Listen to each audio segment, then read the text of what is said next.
वंदे मातरम साथियों। आज से पहले क्लास में हम बता चुके हैं जैन धर्म के बारे में। जैन धर्म की स्थापना ऋषभ देव ने किया, लेकिन धीरे धीरे यह 23 तीर्थंकर बीत गए और 24वें तीर्थंकर महावीर स्वामी आए तो उन्होंने जैन धर्म को बहुत आगे तक प्रसारित किया। उसके बाद जब जैन भगवान महावीर की जब मृत्यु हो जाती है तो मृत्यु के पश्चात मगध में 12 वर्ष तक अकाल पड़ा। मगध साम्राज्य जिसकी राजधानी पाटलिपुत्र थी, वहां पर 12 साल तक अकाल पड़ा। अकाल पड़ने से क्या हुआ, जैन भिक्षु जो भी थे उसमें 2 ग्रुप में बंट गए। एक ग्रुप का नेतृत्व भद्रबाहु कर रहे थे, दूसरे का नेतृत्व स्थलभद्र कर रहे थे। जो भद्रबाहु के जो नेतृत्व करता थे, जो भद्रबाहु के फॉलोअर्स थे, उन्होंने जब 12 वर्ष का अकाल पड़ा मगध में तो क्या किया कि मगध साम्राज्य को छोड़कर यह कर्नाटक के श्रवणबेला नामक स्थान पर चले गए। सोचे कि 12 वर्ष तक क्या करेंगे। भविष्यवाणी हुई थी, भविष्यवाणी ज्योतिष गणनाओं ने भविष्यवाणी किया था कि 12 वर्ष तक अकाल पड़ेगी।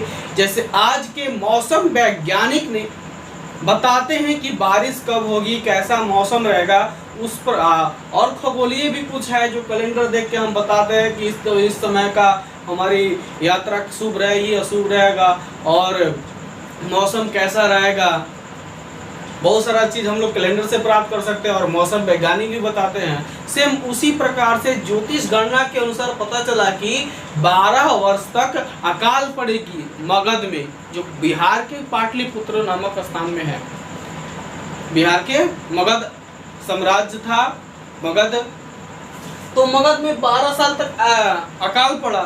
तो भद्रबाहु के नेतृत्व में जितने सारे फॉलोअर्स थे, उनके मानने वाले थे, सब कर्नाटक के श्रवणबेला नामक स्थान पर चले गए, क्योंकि वहाँ शांति थी, वहाँ ऐसा कुछ नहीं था, अकाल नहीं था, वहाँ सब चीज की खाने रहने पीने योग्य सब चीज थी। लेकिन कुछ लोग, कुछ जैन भिक्षु यहीं पे रह गए। कहाँ पे? स्थलभद्र के नेतृत्व में मगध में रह गए। अब बताइए कि यदि कोई व्यक्ति अपना घर द्वार सर समाज छोड़ के बाहर चला जाए और अचानक से आए तो कहे कि नहीं हमें भी रहने की जगह दिया जाए, तो उन दोनों में मतभेद होगी कि नहीं? जो गांव पे रह रहा है और जो बाहर चला गया, दोनों में मतभेद होगी। सेम उसी प्रकार से जब स्थल भद्रबाहु जब मगध में लौटे तो मगध में लौटने के बाद भद्रबाहु और स्थलभद्र के बीच में मतभेद होने लगा, जिसके कारण प्रथम जैन संगति की गई लगभग 300 BC में। चंद्रगुप्त उस समय के शासक थे, जिसने सिकंदर महान को धूल चटाने वाले शासक चंद्रगुप्त मौर्य थे, जिसके प्रधानमंत्री चाणक्य थे, इतने विशाल गुरु चाणक्य, जिसने एक मगध साम्राज्य की स्थापना की, जो कि एक छोटे से बालक से लेकर वह एक महान शासक बना दिया। शिक्षा में वह गुण है जो मिट्टी को भी पत्थर बना देगा, मिट्टी को भी सोना बना देता है। यानी जो व्यक्ति इस धरती पे शिक्षित नहीं है, अशिक्षित है, वह पशु के समान है। इसीलिए हर व्यक्ति का यह दायित्व बनता है कि आने वाले अपने संतान को या आसपास के पड़ोसी को शिक्षित करे, साक्षर करे, जिससे हमारी शिक्षा लेवल और बढ़ेगी, सोचने की शक्ति बढ़ेगी। नहीं तो जैसे पशु पक्षी खाने पीने की रह जाते हैं, उसी प्रकार से अन्य जीव भी है, पशु की तरह है। तो मनुष्य को पढ़ने की बहुत आवश्यक है, ज्ञान की काफी आवश्यक है। तो हम सभी को इसमें सहयोग देना चाहिए। तो जैन धर्म जो था, जब ये आए भद्रबाहु आए, स्थलभद्र से मिले, तो दोनों में मतभेद होने लगा। उस समय के शासक थे चंद्रगुप्त मौर्य। चंद्रगुप्त मौर्य के नेतृत्व में क्या किया गया, पाटलिपुत्र में एक सभा का आयोजन किया गया, जिस सभा का जो अध्यक्ष स्थलभद्र थे। स्थलभद्र क्योंकि वो मगध में थे, इसीलिए उस सभा का अध्यक्ष बनाया गया। सुख दुख में जो मेरे साथ रहेगा वही तो मेरे प्रिय मित्र है। जो व्यक्ति मेरे सुख दुख में नहीं है वो कहां से मित्र होगा। तो सेम उसी प्रकार से स्थलभद्र जो थे वो मगध में 12 साल तक जो अकाल पड़ा था उसमें थे, तो इसीलिए उस सभा का अध्यक्ष बनाया गया। लेकिन इन दोनों में मतभेद बढ़ता ही गया, तो बढ़ने के कारण इन लोगों ने यह डिसाइड किया कि जैन धर्म जो है जो दो भागों में बट गया, एक श्वेतांबर दूसरा दिगंबर, दो शाखाओं में जैन धर्म बट गया। उसके बाद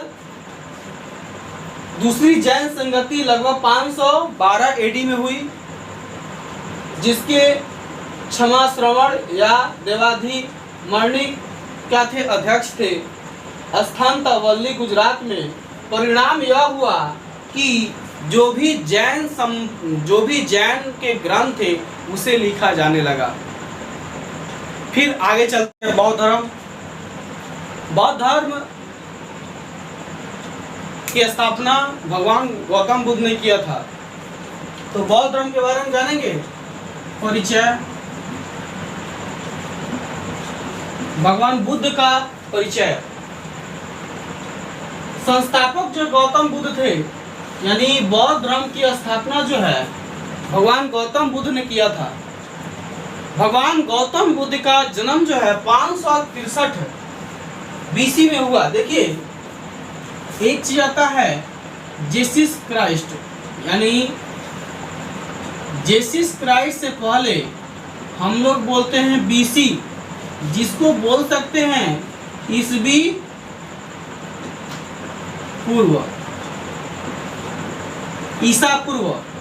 और इसके बाद बोलते हैं एनो डोमिनी, यानी क्या बोलते हैं एडी, यानी ईसवी। अभी कौन सी चल रही है, 2021 ईसवी चल रही है।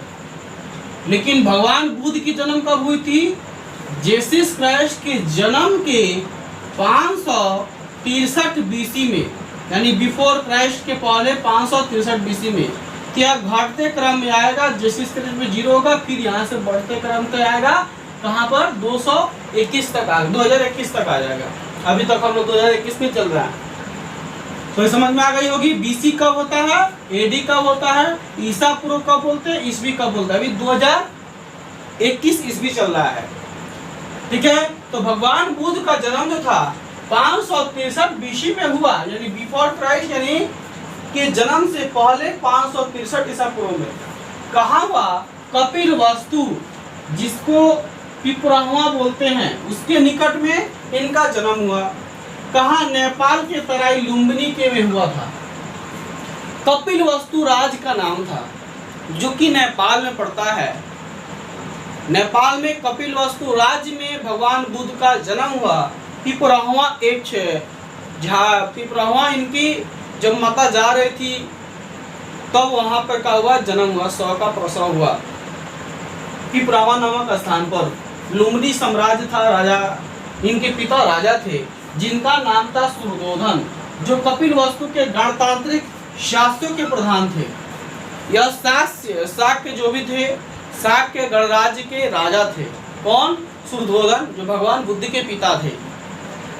तो भगवान बुद्ध के पिता शाक्य गण के राजा थे। तो राजा का शादी जब भी होगा तो लगभग राजा की ही पुत्रियों से होगा। तो इनकी जो शादी हुई थी, जो कौशल नरेश यानी यूपी में पड़ता है, कौशल नरेश यूपी में पड़ता है, उसकी कन्या से, जिनका नाम था माया देवी से हुआ था, जिनका नाम माया देवी है, उनसे हुआ था। यानी सुरदोधन की पत्नी का नाम माया देवी था, जिनका कौशल राजवंश की कन्या थी, उनसे इनका विवाह हुआ था। शीघ्र ही 7वें दिन बताया जाता है कि उनकी माता का देहांत हो गया। किसकी, माया देवी की। भगवान बुद्ध के माता के 7वें दिन देहांत हो गया।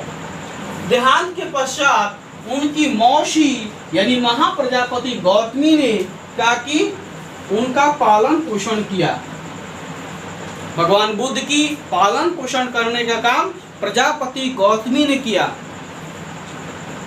फिर इनकी शादी 19 वर्ष की अवस्था से पहले हो गई। इनकी शादी लगभग 1600 और अवस्था में हो गई। जिनकी पत्नी का नाम था यशोधरा, उनके एक पुत्र था जिसका नाम राहुल था। तो भगवान बुद्ध के जीवन का परिचय। जब भगवान बुद्ध जन्म लिए तब उनके पिता ने जाकर एक ऋषि से यह दिखाया कि मेरे पुत्र आगे चलकर क्या बनेगा। तो वह ऋषि जो थे उन्होंने अपने ज्ञान से देखा कि यह जो बालक साधारण नहीं है। जब उस बालक को गोद में लिए, भगवान बुद्ध को जब गोद में लिए, तो भगवान बुद्ध ने क्या किया, उस समय भगवान नहीं थे, एक बालक के रूप में थे। वह बालक ने क्या किया, उस ऋषि के दाढ़ी में अपना पैर फंसा दिया, जिससे वह ऋषि रोने लगे।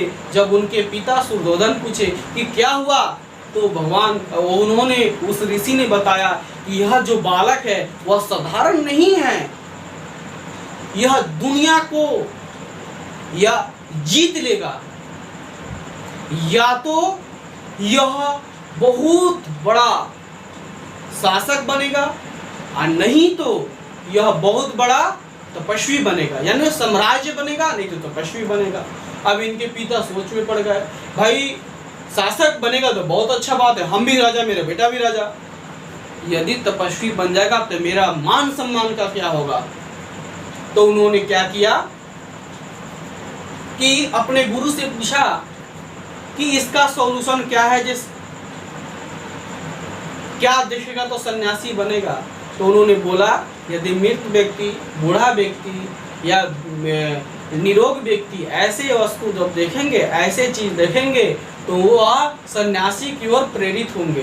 तो सिरसा के गढ़ के जो राजा थे सुयोधन, उन्होंने अनाउंसमेंट करा दिया कि इन लोगों के लिए, बूढ़े व्यक्तियों के लिए, गरीब व्यक्तियों के लिए, बीमार व्यक्तियों के लिए अलग, सन्यासियों के लिए अलग दरबार बना दिया।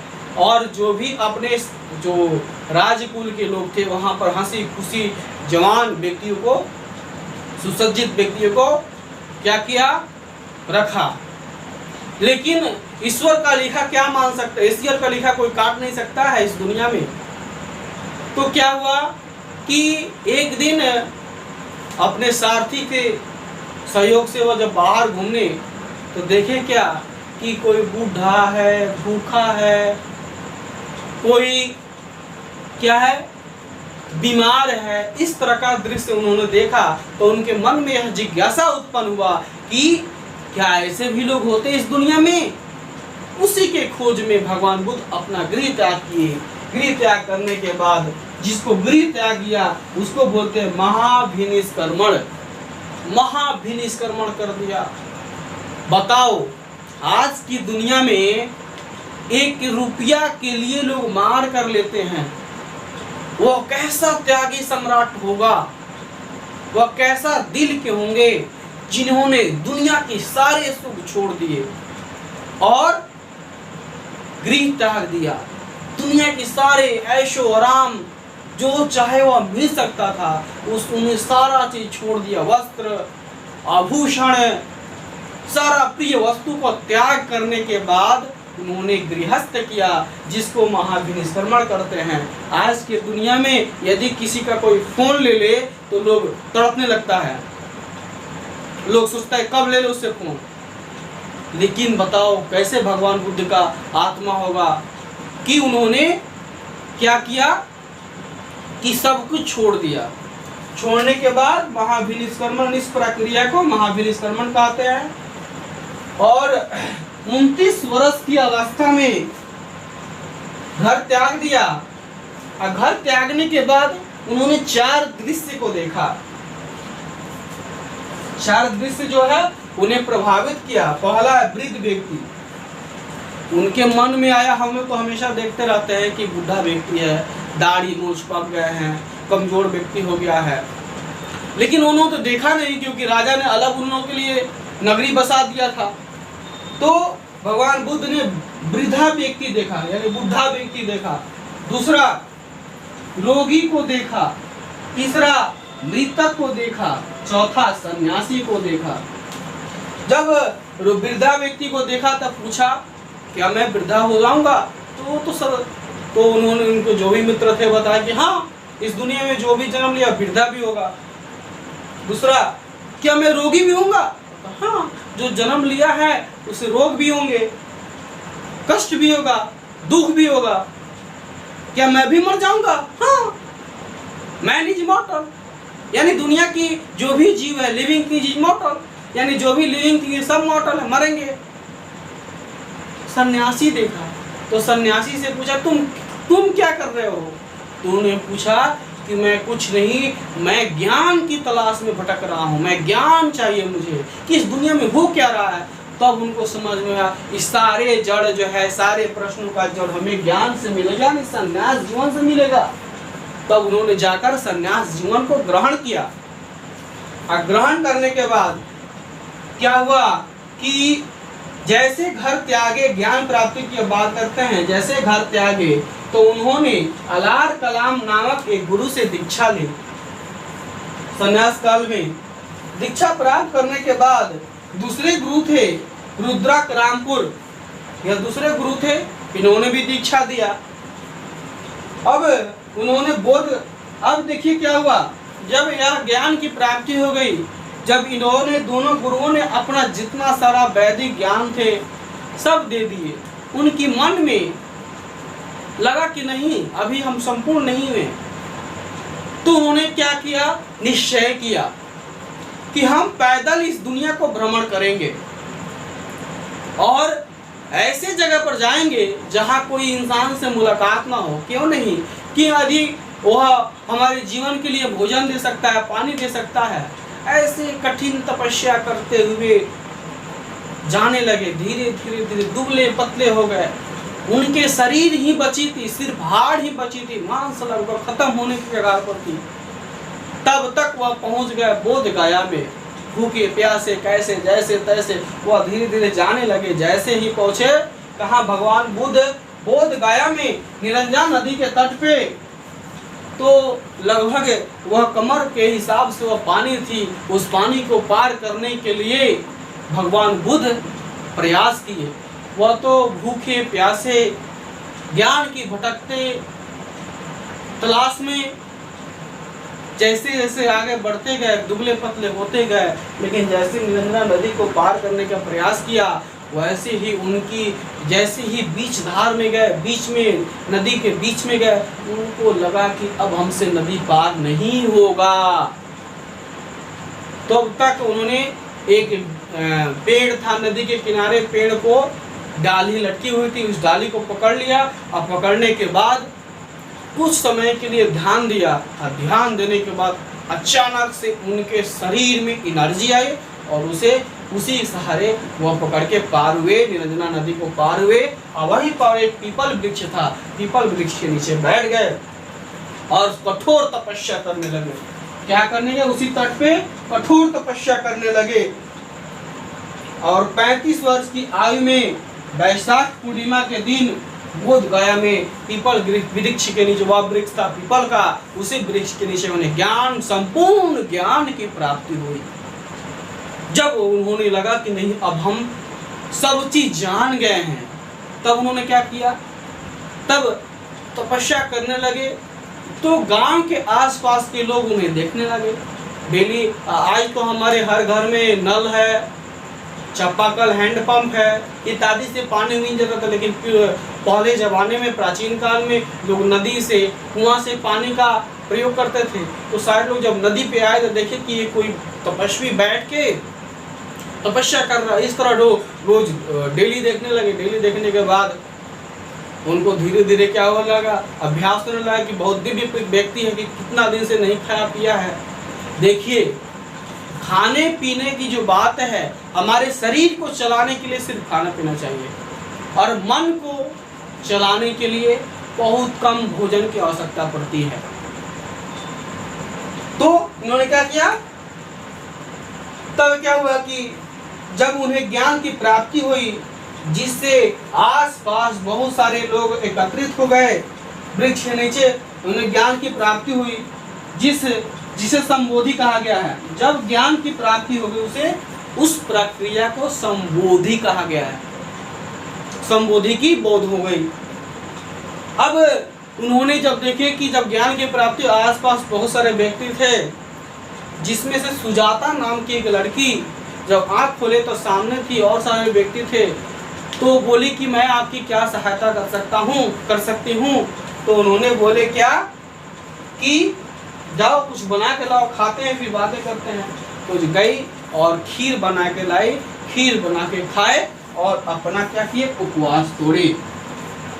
फिर अब आगे चलते हैं, जिसे लाइट ऑफ एशिया कहा जाता है। प्रश्न आता है कि एशिया का प्रकाश कुंज किसे कहते हैं? भगवान बुद्ध को।